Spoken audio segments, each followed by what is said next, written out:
Hello everyone, कैसे हैं आप सब। नमस्कार दोस्तों आज के इस वीडियो में हम एक बहुत इंटरेस्टिंग टॉपिक के बारे में चर्चा करने जा रहे हैं और हमारा आज का जो विषय होगा चर्चा का वो है नर्वस सिस्टम। ऑलराइट फ्रेंड्स, और नर्वस सिस्टम आप जानते हैं, इसे आप तंत्रिका तंत्र कहते हैं। और बेसिकली नर्वस सिस्टम को आप दो भागों में तोड़कर देखते हैं। पहला आप जिसे CNS कहते हैं और दूसरा है PNS। ऑलराइट, CNS का मतलब होता है सेंट्रल नर्वस सिस्टम और PNS का मतलब होता है पेरीफेरी नर्वस सिस्टम। तो इन दोनों नर्वस सिस्टम में हमारे लिए जो ज़्यादा इम्पॉर्टेंट है एग्ज़ाम के पॉइंट ऑफ व्यू से, वो हमारे लिए है CNS यानी central nervous system. Alright, PNS हमारे लिए उतना इम्पॉर्टेंट नहीं, क्योंकि यहाँ से उतने सवाल नहीं पूछे जाते हैं इस वजह से। और बेसिकली इस टॉपिक को हम चर्चा करेंगे और बहुत अच्छे से करेंगे, लेकिन यहाँ आपको एक चीज़ ध्यान रखनी है कि इसको हम मेडिकल एस्पेक्ट से चर्चा नहीं करेंगे क्योंकि ये हम एक्चुअली हम जो चीज़ें डिस्कस करते हैं वो एज ए कंपटीटर यानी कि एक प्रतियोगी छात्र होने के नाते हम उस दृष्टिकोण से चीज़ों को डिस्कस करते हैं। ऑलराइट, तो हमारे आज की जो चर्चा का विषय है हम इसको भी उसी दृष्टिकोण से चर्चा करेंगे। ऑलराइट, तो चलिए प्रारंभ करते हैं आज के इस वीडियो को। और दोस्तों आप इस वीडियो को पूरा ज़रूर देखिए क्योंकि ये बहुत इंपॉर्टेंट वीडियो है।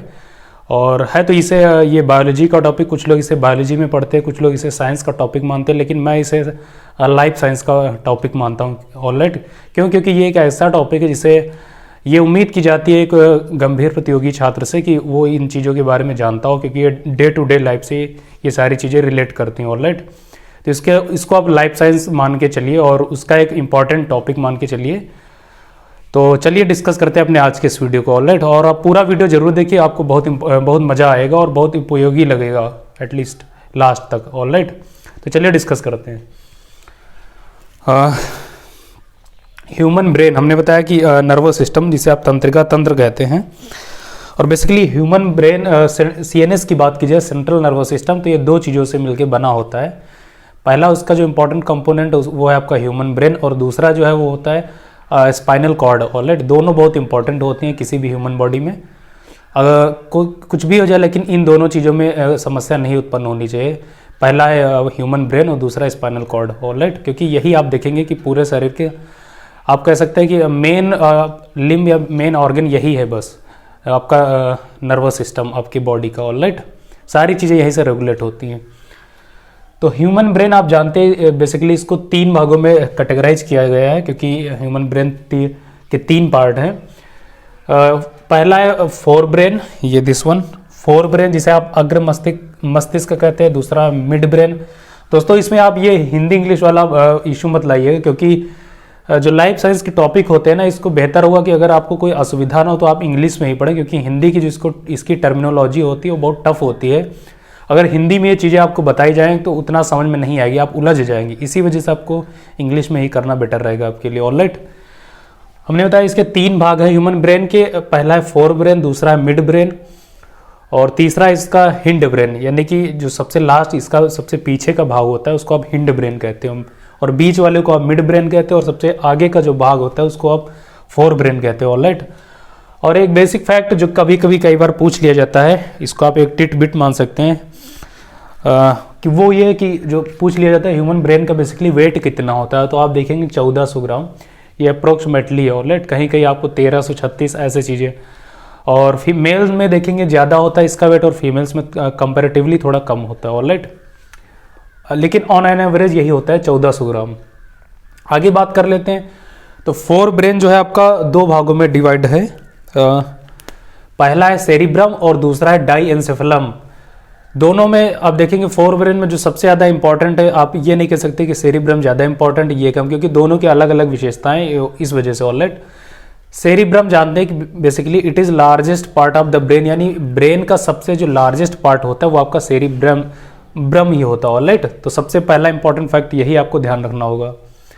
दूसरा associated with thought and action, यानी कि इसका काम क्या होता है सेरिब्रम का। तो आप देखेंगे जितना भी थॉट प्रोसेस होता है आपके माइंड का, मस्तिष्क का, या आप जो चीज़ें एक्शन लेते हैं व्यवहार में, बेसिकली वो सारी चीज़ें सेरिब्रम के द्वारा ही डिसाइड की जाती है। ऑलराइट, या आप ये कह सकते हैं सरल भाषा में जितना बुद्धिमत्ता वाला काम या इंटेलिजेंसिया जहाँ आपका यूज़ होता है वो बेसिकली आपका सेरिब्रम ही काम कर रहा होता है।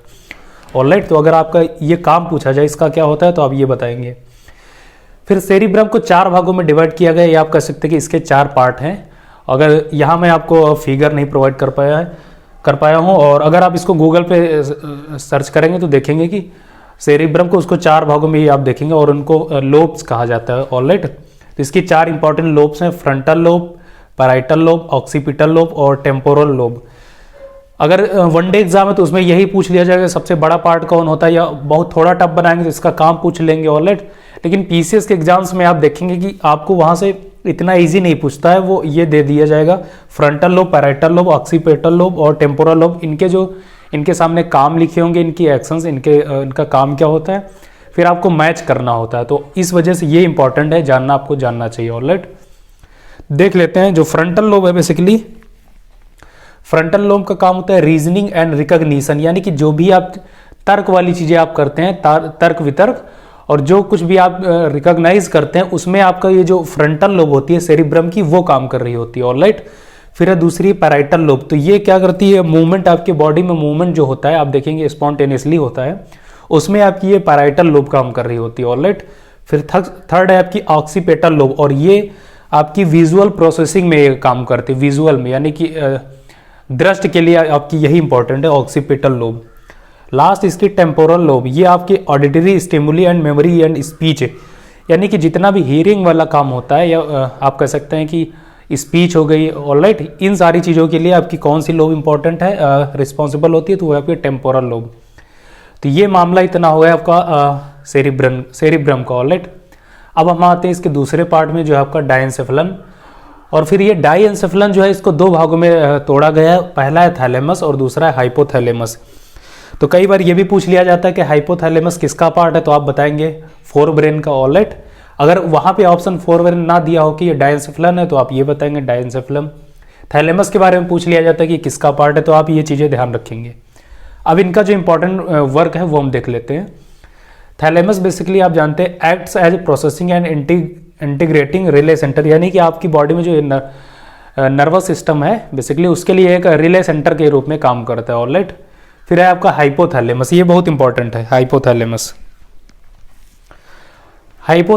बेसिकली आप जानते हैं it works as autonomic nervous system, यानी कि आपकी बॉडी में जो ऑटोनोमिक एक्टिविटीज होती हैं उनको कौन कंट्रोल करता है, तो हाइपोथैलेमस। फॉर एग्जांपल जैसे आपका हुआ endocrine system. Alright, endocrine system के तहत आप जानते हैं कि बहुत सारे हार्मोन्स रिलीज किए जाते हैं डिफरेंट समय पर, जो बॉडी को जैसी नीड होती है उसी हिसाब से बॉडी अपने अकॉर्डिंग हार्मोन्स को रिलीज करती है। तो ये सारी चीज़ें इंडोक्राइन सिस्टम के तहत होती हैं, फंक्शन करती हैं, और इनका जो कंट्रोलिंग या रेगुलेशन वो कहाँ से होता है, तो आप देखेंगे हाइपोथैलेमस से।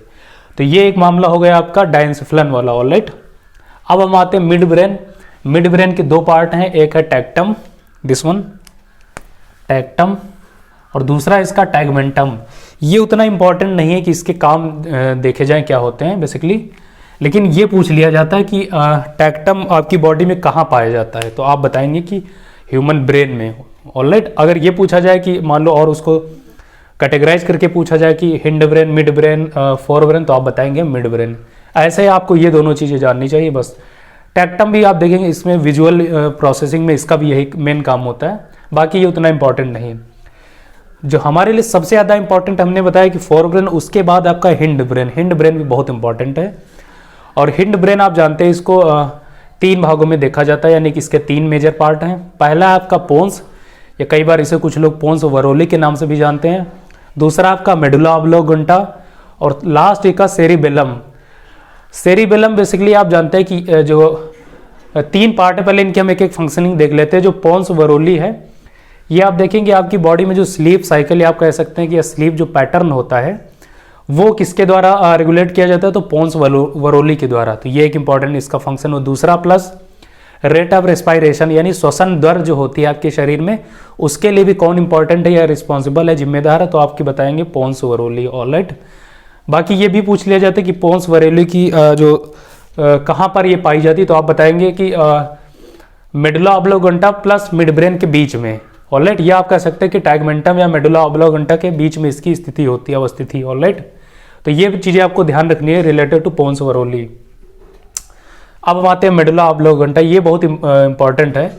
बेसिकली इसका आप मेन फंक्शन देखेंगे तो वो है controls bodies autonomic functions like, यानी कि बॉडी की जितनी ऑटोनोमिक फंक्शंस क्रियाएं होती हैं, प्रतिवर्ती क्रियाएं, ये उनको कंट्रोल करता है। जैसे कि हार्ट बीट हुई, ऑलराइट, ये heart beat, breathing, digestion, vomiting, blood pressure, sneezing. या फ्रेंड्स आप ये कह सकते हैं कि वो सारी चीज़ें जिनके लिए ह्यूमन मानव का अस्तित्व में होना ये जरूरी है, उन चीज़ों को कौन निर्धारित करता है, कौन रेगुलेट करता है, कौन कंट्रोल करता है, तो आप बताएंगे मेडुला ऑब्लोंगेंटा, ऑलराइट, क्योंकि बिकॉज ह्यूमन के एग्जिस्टेंस के लिए ये बहुत इंपॉर्टेंट है। क्योंकि आप देख रहे हैं ना कि ये सारी चीज़ें, चाहे हार्ट बीट हो, ब्रीदिंग हो, डाइजेशन हो, वोमिटिंग, बीपी, ये सारी चीज़ें कौन कंट्रोल कर रहा है, यही मेडुला ऑब्लोंगेंटा, ऑलराइट। तो ये बहुत इंपॉर्टेंट है। अगर इसमें कोई प्रॉब्लम आ जाती तो फिर आप ये समझिए कि समस्या जटिल हो जाती है। तीसरा जो हमारे लिए सेरेबेलम, ये भी बहुत इंपॉर्टेंट है और ये आपकी बॉडी में पोस्चर एंड इक्विलिब्रियम के लिए इंपॉर्टेंट होता है, यानी कि साम्य अवस्था के लिए, साम्य अवस्था बनाए रखने के लिए यही आपके लिए इंपॉर्टेंट है, सेरेबेलम। तो ये चीज़ें हो गई आपकी हिंड ब्रेन की। बेसिकली ह्यूमन ब्रेन को हमने 3 भागों में देखा। पहला आपका फोर ब्रेन 2 पार्ट में है, सेरिब्रम और डायेंसेफलम। फिर हमने सेरिब्रम की चीज़ें देखी कि इसकी 4 लोब्स होती हैं, फ्रंटल, पैराइटल, ऑक्सीपिटल, टेम्पोरल, इनके काम क्या है, हमने वो चीज़ें देखी। डायेंसेफलन के बारे में हमने बताया कि 2 भागों में होता है, थैलेमस एंड हाइपोथैलेमस। हाइपोथैलेमस के लिए हमने बताया कि एंडोक्राइन सिस्टम के लिए यही रिस्पॉन्सिबल होता है, और थैलेमस के लिए हमने आपसे बताया कि रिले सेंटर के फॉर्म में काम करता है for the nervous system, alright. फिर हमने बताया कि मिड ब्रेन के 2 भाग है, टैक्टम एंड टैगमेंटम। और लास्ट हमने बताया हिंड ब्रेन के 2 भाग हैं, पोन्स वरोली, 3 भाग है, pons varolii, medulla oblongata and cerebellum. तो ये चीज़ें हो गई आपकी ब्रेन की। अब कुछ और फैक्ट हैं, उनको जानना जरूरी है रिलेटेड टू ह्यूमन ब्रेन। पहला वो इंपॉर्टेंट फैक्ट वो ये है कि human brain is enclosed in a bony box called cranium. यानी आप जानते हैं कि ईश्वर ने आपको ऑलरेडी आपकी सुरक्षा के लिए, आपके मस्तिष्क की सुरक्षा के लिए एक नेचुरल, आप कह सकते हैं कि एक कवच प्रोवाइड कर रखा है, जिसको क्रेनियम नाम दिया जाता है। और ये जो क्रेनियम होता है ये एक बोन्स द्वारा बना हुआ होता है, ऑलराइट। और इसी क्रेनियम को आप एक खोल कह सकते हैं, एक डब्बा कह सकते हैं, उसके अंदर आपका जो ब्रेन है वो रखा हुआ होता है, इनक्लोज्ड होता है, ऑलराइट। यही नहीं, इतना ही नहीं, ईश्वर ने इससे बढ़कर भी आपके लिए सुरक्षा प्रदान की है। कैसे? तो आपके ब्रेन के बीच, ब्रेन और ये जो बोनी बॉक्स होता है जिसे आप क्रेनियम कहते हैं, इसके बीच में एक फ्लूइड भर दिया है ईश्वर ने। और ये जो फ्लूइड होता है, ये इसका काम ये होता है कि आपके ब्रेन को जो मैकेनिकल शॉक्स होते हैं उनसे प्रिवेंट करता है, उनसे रक्षा करता है।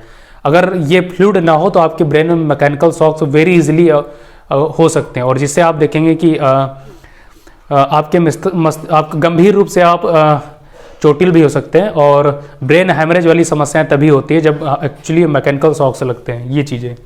दूसरा, और ये जो फ्लूइड हमने बताया इसका नाम होता है cerebro spinal fluid. Cerebro spinal fluid, कई बार इसे शॉर्ट फॉर्म में CPF नाम से जाना जाता है, CSP, सेरेब्रो स्पाइनल फ्लूइड। ये आप ध्यान रखेंगे, ये पूछा जाता है। नेक्स्ट, और हमने इसका आपसे बताया कि ये काम क्या होता है, कि basically prevents brain from mechanical shocks.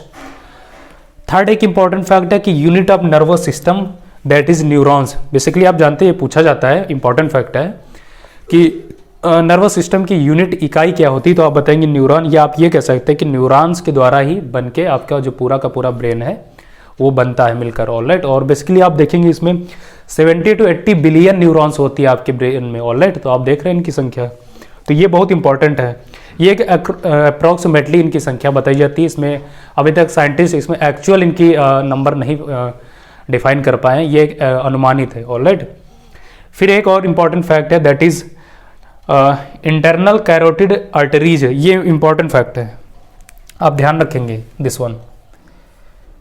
Basically आप जानते हैं कि आपके ब्रेन में जो ब्लड सप्लाई हो कैरोटिड आर्टरीज के द्वारा सप्लाई की जाती है। लेकिन यहाँ से पूछा जाता है कि जो फ्रंट ब्रेन है उसको किसके द्वारा ब्लड की सप्लाई की जाती है, और जो आपका हिंड ब्रेन है, या आप कह सकते हैं कि पीछे वाला मस्तिष्क, उसको किसके द्वारा ब्लड की सप्लाई की जाती है। तो आप देखेंगे जो इंटरनल कैरोटिड आर्टरीज ये सप्लाई करती है फ्रंट ऑफ द ब्रेन को, ऑलराइट। यानी ब्लड की सप्लाई ये करती है internal carotid artery front brain को। और जो आपका ये बैक ऑफ द ब्रेन है, यानी जिसे आप हिंड ब्रेन कह सकते हैं, उसको देखेंगे कि वर्टिब्रल आर्टरी सप्लाई करती है ब्लड को, ऑलराइट। तो ये 2 इंपॉर्टेंट फैक्ट थे। और बेसिकली हमने इसका वेट पहले ही देख लिया और बाकी जो इंपॉर्टेंट चीज़ें थी हमने उनको डिस्कस कर लिया है। ऑलराइट फ्रेंड्स, तो ये कुछ चीज़ें थी रिलेटेड टू ह्यूमन ब्रेन। और मुझे लगता है अगर आप एक प्रतियोगी छात्र हैं तो आपको इतनी चीज़ें जाननी चाहिए। अगर आप इन चीज़ों को जानते हैं तो फिर एग्ज़ाम्स में आपको कोई प्रॉब्लम नहीं होगी रिलेटेड टू दिस टॉपिक। अगर यहाँ से सवाल पूछे जाएंगे तो ना सिर्फ आप आसानी से बल्कि आप बड़े कॉन्फिडेंस के साथ इनको सॉल्व कर पाएंगे। Alright friends, so friends I hope कि आपने इस वीडियो को एंजॉय किया होगा और रियली आपको मज़ा भी आया होगा, काफ़ी चीज़ें इसमें जानने को मिली होंगी। ऑलराइट, तो बेसिकली आज के वीडियो में यही चीज़ें डिस्कस करनी थी। सो फ्रेंड्स, अब आज के इस वीडियो को यहीं समाप्त करना चाहता हूँ और आप सबसे इजाज़त भी चाहता हूँ। अब मिलेंगे किसी नेक्स्ट वीडियो में और फिर ढेर सारी बातें होंगी। तब तक के लिए बाय बाय, नमस्कार, कीप मुस्कुराना।